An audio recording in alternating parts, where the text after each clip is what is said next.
บ้านนาเฮฮากันมวนเสียงมวนมวนเสียงเขาแห่บังไฟเสียงเขาเสืองบังไฟน้อยไฟใหญ่แห่กันไปและจูงกันไปนำ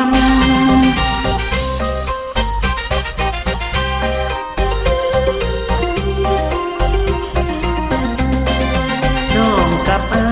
ยสองเอาพบหากันเมื่อวันนั้นตอนตะเวนไกล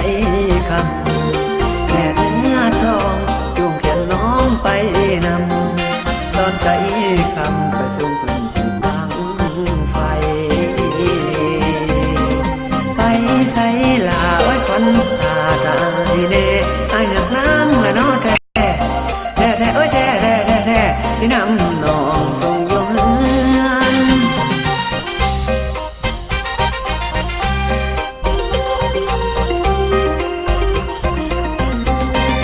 เสียงเขาเตือนว่าระวังให้ดีต่อไปนี้ซึ่งจุดบังไฟมือถ้าไปเสือหรือละมือต้องตื่น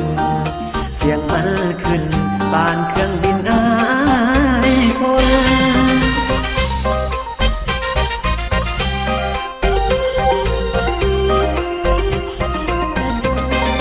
น้องกับอายก็ตกใจพร้อมกันเมื่อวันนั้นเราเว้ากันจนดังแท่นอปานเครื่องบินอายคนหลายคนจนเล่นรวมโคมกัน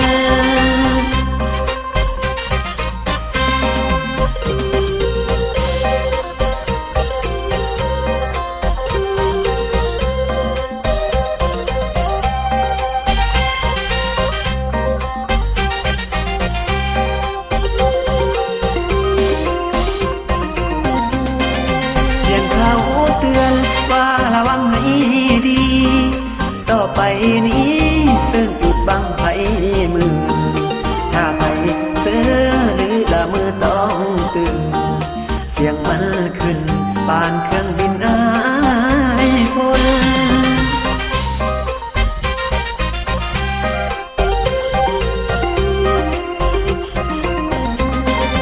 น้องกับอายก็ตกใจพร้อมกันเมื่อวันนั้นเราเว้ากันจนดังแท่นอปานเครื่องบินอายคนหลายคนจนเล่นรวมโคมกัน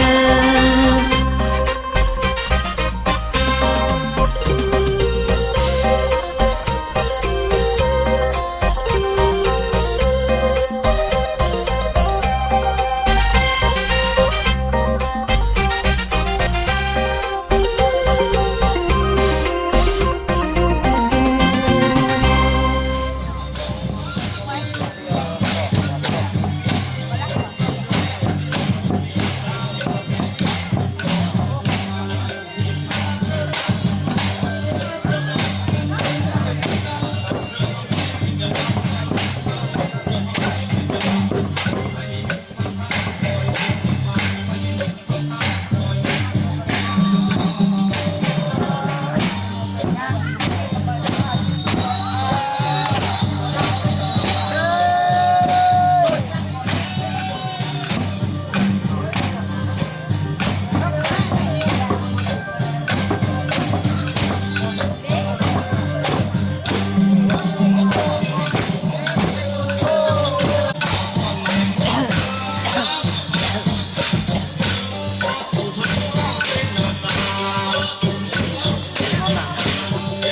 ชาวบ้านแสดงไต่ก็เป็นบ้านหนึ่ง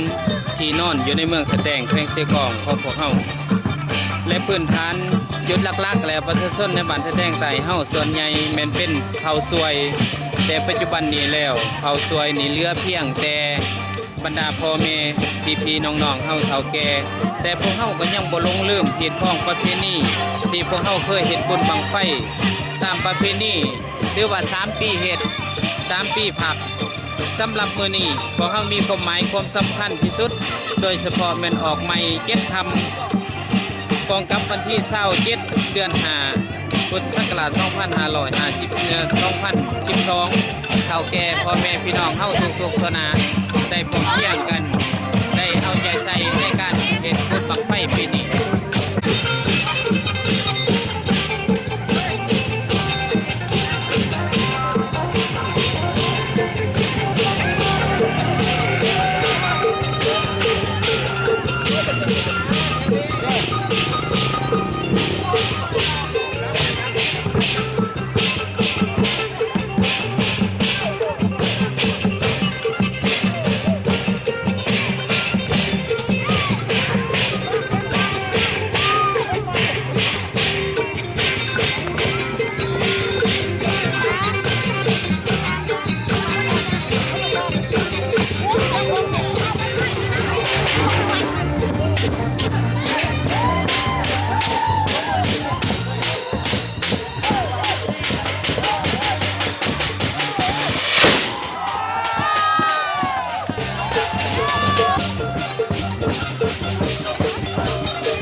บ่ราบรื่นพอได้พี่น้องเอ้ยบุญบั้งไฟขอพ้นปีนี้หากกระมวลอยู่ดอกกับฝนตกลงมาเห็ดยังกับบ่ได้ น่ะ ไปใช้มาใส่กันยากคนตกคนลิ้นจังซี่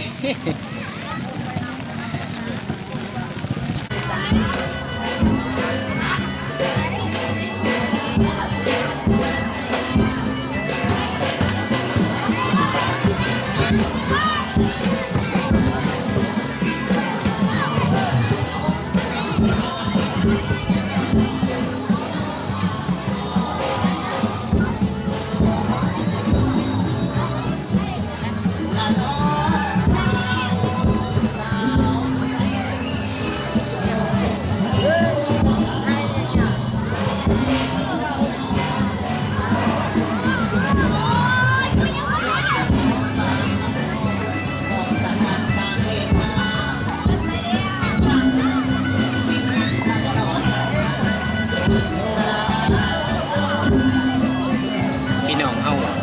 ชาวบ้านตะแดงปีนี้ถือว่าเฮ็ดบุญบั้งไฟในกะลาแด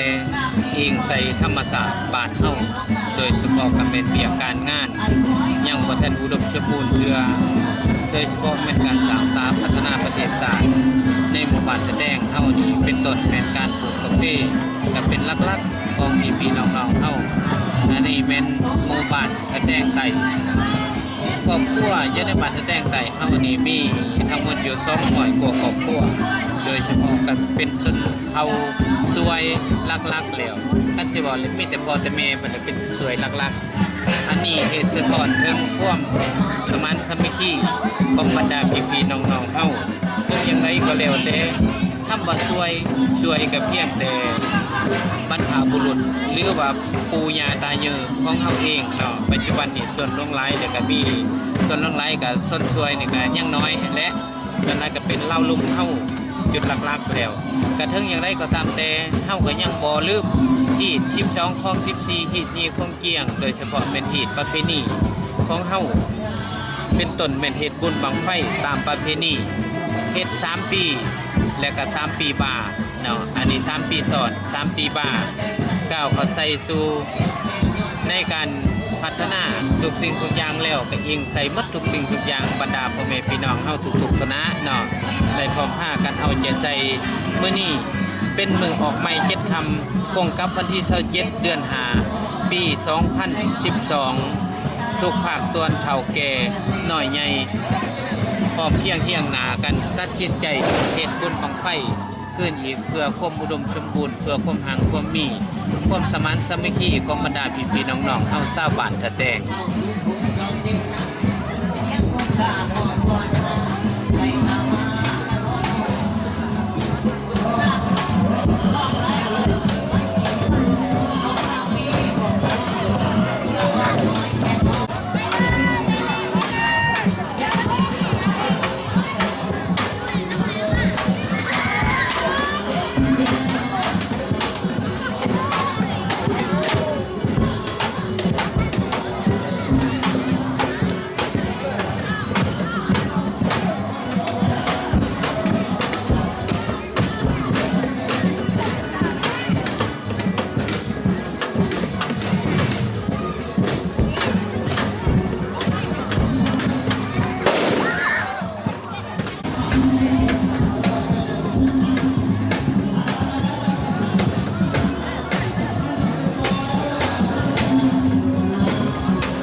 เอากล่องก่อน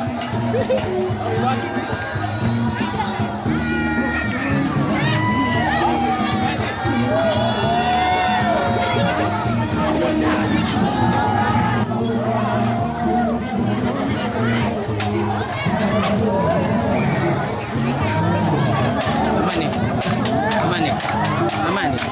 เป็นแนวพวกเจ้าลิด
หัวหน้าทานคำลานไอ้คำมืนนางอยู่แจ้ห้อแจกกดช่งอยู่คนเดียว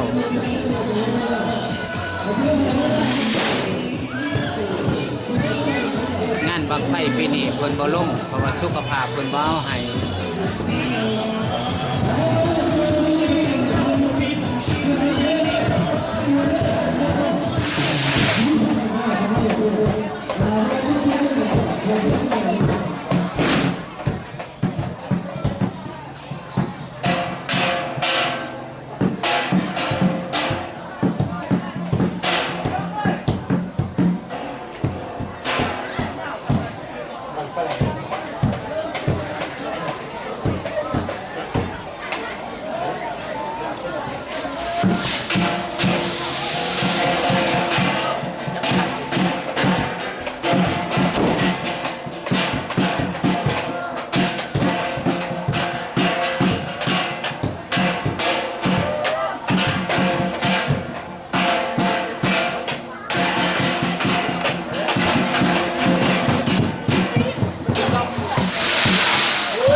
เราสร้างเรื่องสเตนเราสามารถจะได้ไปก็ได้เรียนรู้กับข้าจากที่นี่ก็เพราะว่าท่านเด็กใจได้เรียนบุญกองไฟนะ3 ปี3 ปีก่อนก็หรือว่าได้ทำก็ได้3 ปีก็ได้พักแม่ได้เห็นบุญก็ความเป็น3 ปีก็ได้เห็นบุญก็ได้3 ปีที่ต่อกัน3 ปีมันเป็นยิ่งก็บางทีสร้างว่าเป็นไปได้ปัจจุบันมาแต่ของแกไม่ให้มาทำหลายเส้นคนมีว่าถล่มกับที่ข้อบางทีแต่ว่ามาที่นี้ว่าเป็นปี2012นี้และเป็นครบพ่อก็ว่าพวกเขาเรื่องต้นเป็นปีสักนิดก็เป็น3 ปีกว่าว่าปีนี้ก็จะปีหน้าปีนี้ก็จะก็ให้ความ3 ปีมันเลยครับ3 ปีเป็นแทนว่าเรื่องคุณต้องไฟหนีได้ที่ข้อมาที่นี่2 ปีมาเป็นปัญหาสำคัญก็เรื่องคนป่าท่าเนาะว่าเกี่ยวข้องกับพญาคุณพญาแถนเนาะพญาดามาเป็นช่วยเนาะจะเข้านี่หน้าฝนหลักฟ้าเนาะให้ดินหน้าที่ให้ลมสมบูรณ์คนคนให้หน้าประการถ้าว่าเข้าไปเฮ็ดบุญเนาะมันจะเกิดขึ้นแข่งแรกนะขาดเป็นขาดข้างจะใส่ต้นเชียร์แต่เป็นจังหวะวันบ้านเป็นวันนี้ปีนี้ก็ถือว่าเป็นบรรยากาศใหญ่เลยความไฟปีนี้หายเลยตามตัวเลยความไฟแค่75 บาทความไฟก็ความไฟได้บุญความไฟที่ว่าพวกเขาขอบุญอยู่10 ประมาณอยู่100ก็ชิม100 ไปกว่าบาทก็แต่ว่าปีนี้หรือว่าที่ใส่สังคมเขาเนี่ยก็อยากแสดงสีใหม่ลายมือก็เขาได้วัฒนธรรมสังคมก็ที่นี่ในการก่อสร้างเป็นต้นไฟทางนี้เป็นต่อฝาไว้อยากจะเข้าจะจัดงานยิ่งใหญ่ก็ใหญ่กันรวมทั้งกำลังการก็ปีนี้มันเลิกไปเลยอาทิตย์นึงก็เพราะว่าธรรมดาเลยคุณลงเราก็ทำเรื่องหัวเราก็ทำเลยก็เลยเขาเย็นเล่าก็ออกไปให้ทำเดือดตังเนี่ย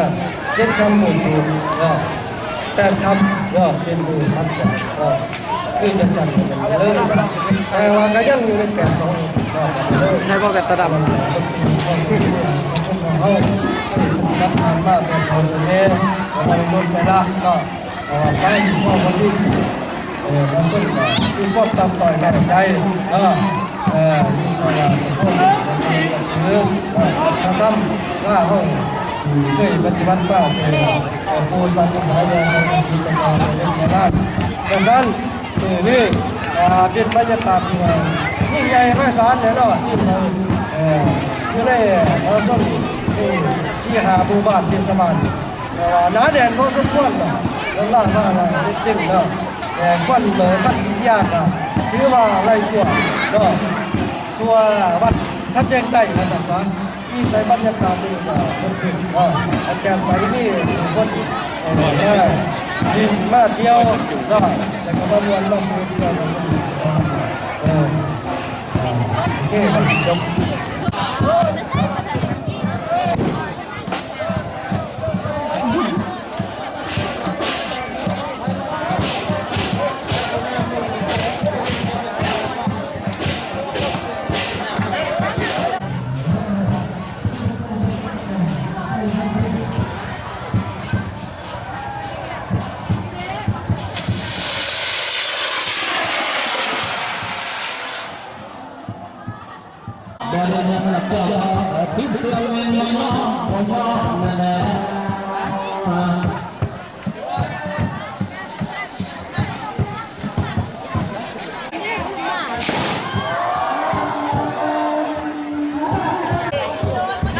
ขวดกินเบิดเลย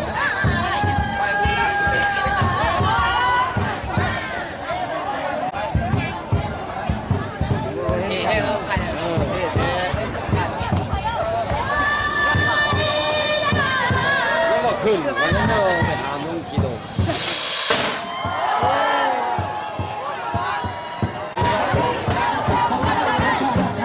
ยิ่งไหม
บังไฟสาพันไม่ยิ่งบาดแทกเข้าคืนแต่ห้ามเอานั่งไล่เป็นประมุขของหัวหน้าสาพันไม่ยิ่งบาดแทกไต่เฮาห้ามแห่แฮนแผ่นกลางแก้วได้รับไสชนะข้างยิ่งใหญ่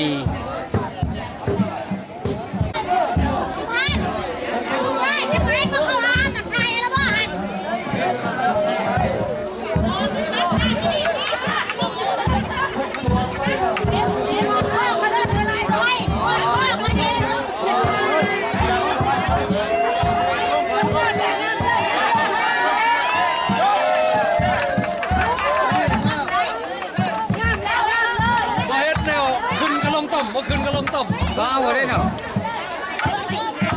อะไรบ่ขึ้น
บ่มี ทะเล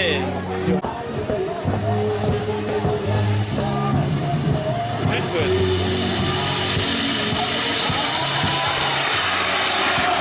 โอ้ยไม่หันเลยแค่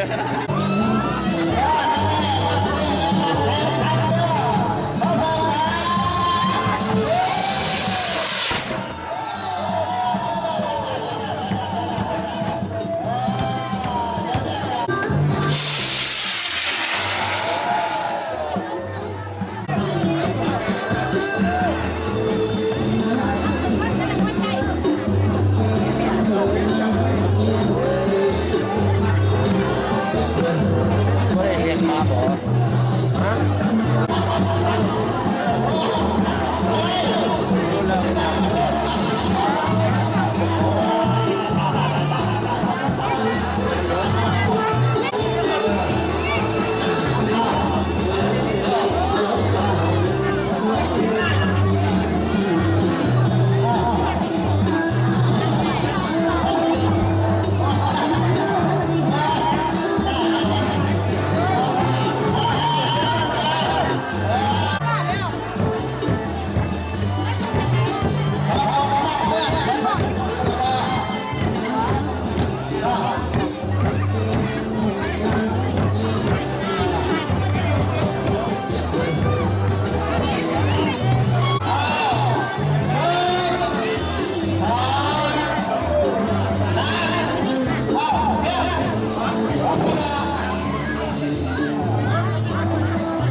สู้แล้วมึง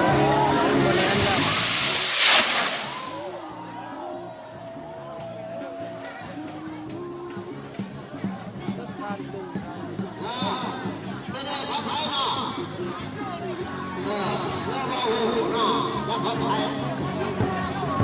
subscribe cho kênh Ghiền Mì Gõ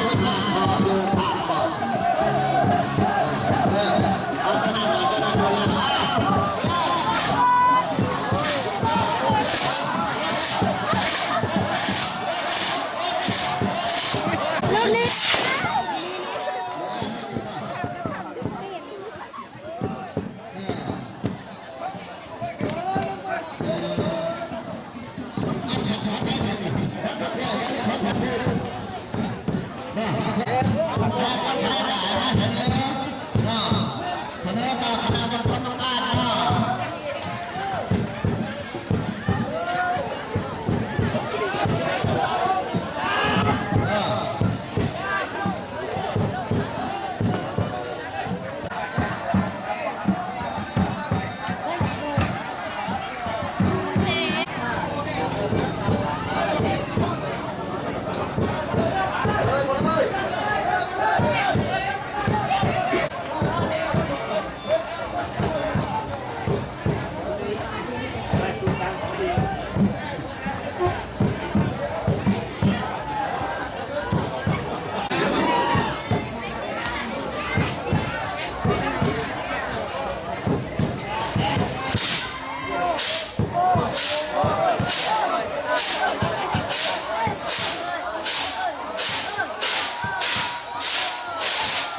บ้านนา